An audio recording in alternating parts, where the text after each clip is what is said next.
ነቴ ባንተ ፍቅር ተጠምዳለች ውለታህን ያሰበች ታለቅሳለች መከራው ተረሳ ትካዜም ቀረልኝ ገብረ መንፈስ ቅዱስ ፈጥረ ደረሰልኝ በአብ በወልድ በመንፈስ ቅዱስ አሐዱ አምላክ አሜን። ጻድቁ አባታችን አቡነ ገብረ መንፈስ ቅዱስ ከግብጽ ወደ ኢትዮጵያ ተጉዘው በሀገራችን ታላላቅ ገዳማትን ገድመው የኢትዮጵያን ሕዝብ ማርልኝ እያሉ መላ ዘመናቸውን ጸልየው ብዙ ቃል ኪዳናትን ተቀብለዋል።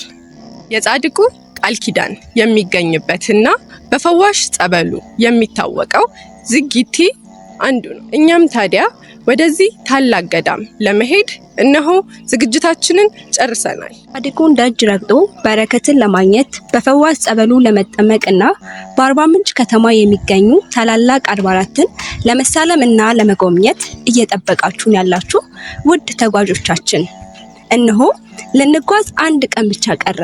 ታዲያ እስካሁን ያልተመዘገባችሁ ካላችሁ የ10 ሰው የመኪና ወንበር ብቻ ስለቀረ ሳይሞላባችሁ እድላችሁን ትጠቀሙ ዘንድ በጻድቁ ስም ጥሪያችንን እናስተላልፋለን።